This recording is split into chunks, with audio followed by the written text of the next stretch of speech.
Hi, everybody. This is the Introduction to Counseling, and we're going to talk about the range of treatments. And so, if you'll hit the like or don't like buttons, make some comments, let me know what's going on. Go ahead and subscribe and hit the bell that tells you when new stuff is up. Canvas will tell you that too. So, the range of treatments. So, let's think for a minute about who is it that gets counseling, first of all. And demographics play a role.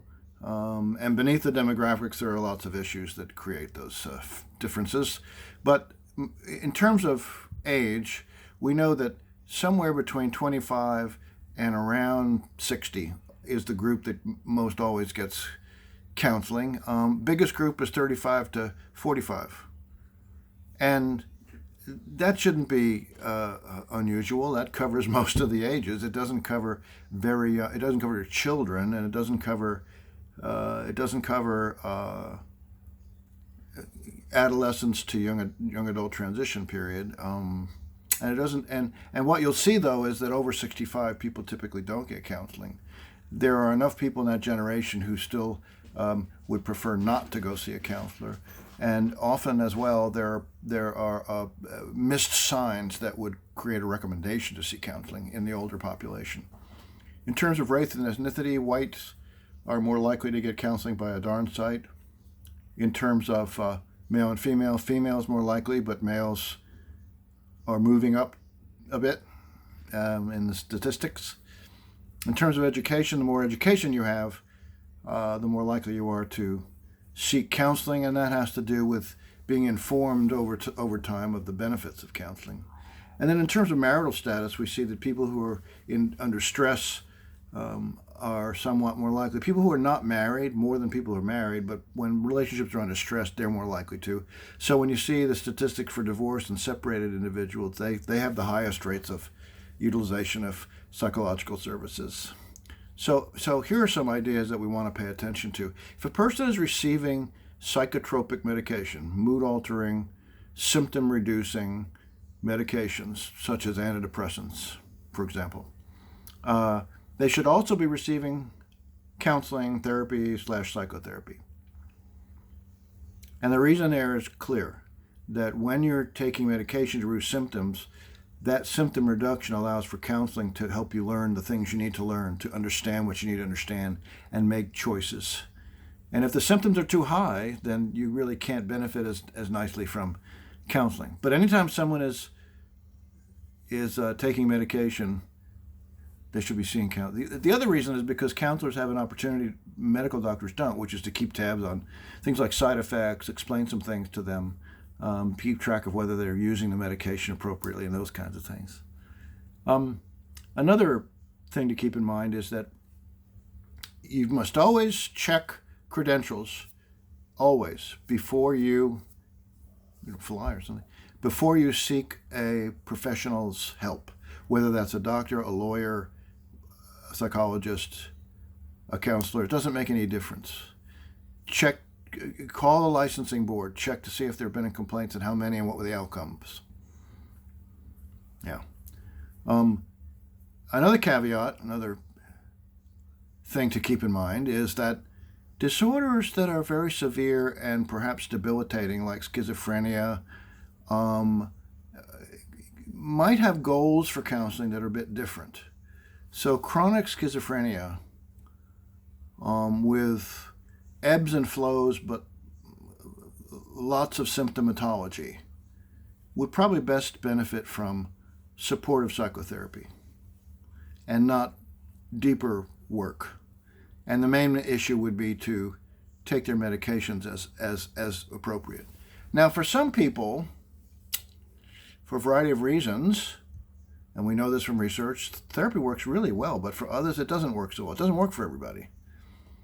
We'll talk about that later. Certain types of treatment are very, very useful, not invariably, but often for specific types of problems. For example, we know that when people have panic attacks that we use cognitive behavior therapy, and there's even a special kind of an offshoot of that called panic therapy that works very well. That's one example. And no single form of therapy works for everything. Okay? Now, there are a lot of historical places to go with understanding where we are now.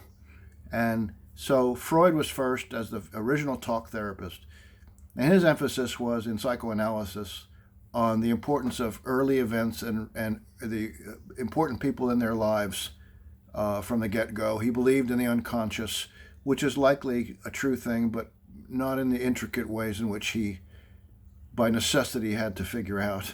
He had no peers. He was brilliant. He wrote massive numbers. You can't see my hands, way out there in terms of volumes, but he had no peers, and so there was no, and further, there was no real way to objectively, reliably, in a valid way, test his ideas.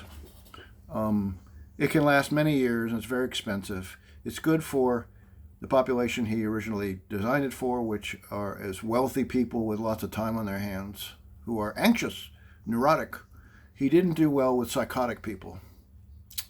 Person-centered therapy by Carl Rogers came along almost as an opposite, and close to an opposite, not exactly, but this suggests that the primary element of change is the subjective experience within the client, and that they feel the accurate empathy, respect, and non-possessive warmth, which is what Carl Rogers called it, by the counselor. And this is definitely not about advice giving, but if it's done well and it's deceptively simple,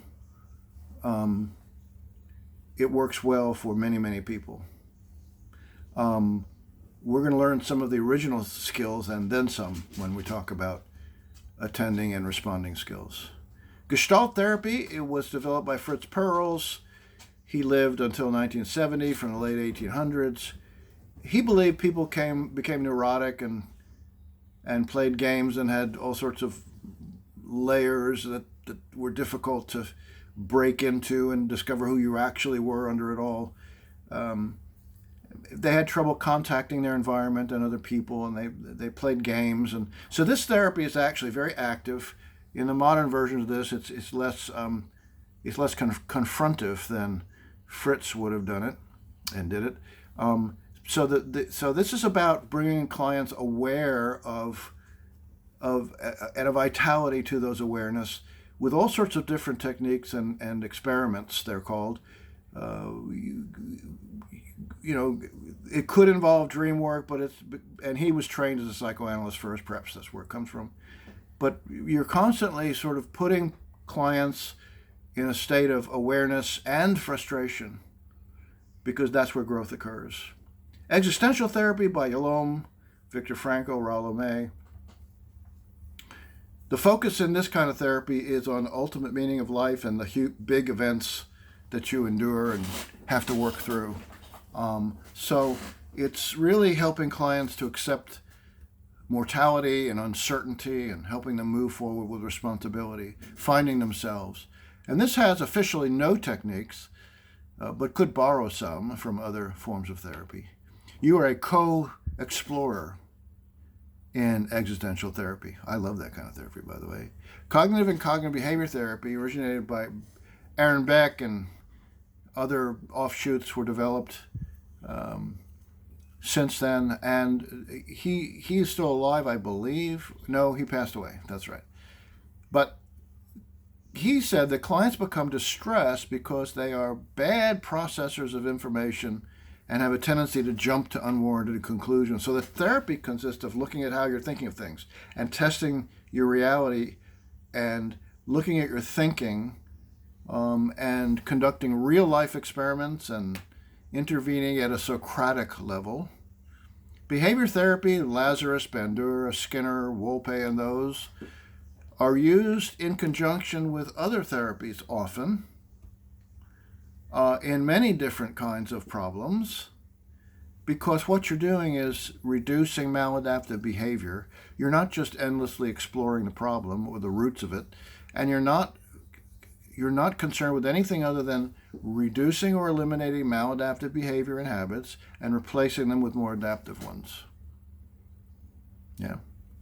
Now, there are styles of therapy that are bogus, that are really more therapy techniques than styles of therapy in and of themselves, and they don't have enough empirical, if any, empirical evidence suggesting they are effective in treating psychological problems. One example would be someone who goes and gets a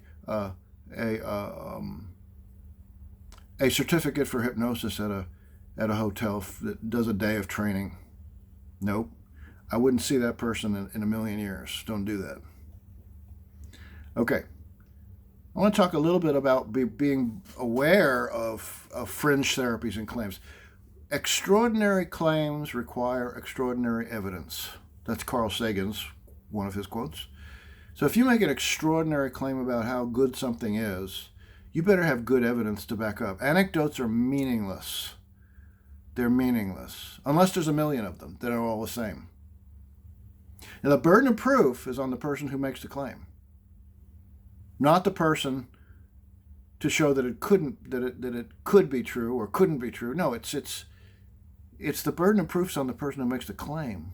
And bold statements from scientific sounding language or authorities, or a good way to know how someone is trying to use their authority or their credentials to sell you something, is the cover of a book. If somebody puts PhD on the cover, particularly if they go Dr. So-and-so, PhD, don't buy the book.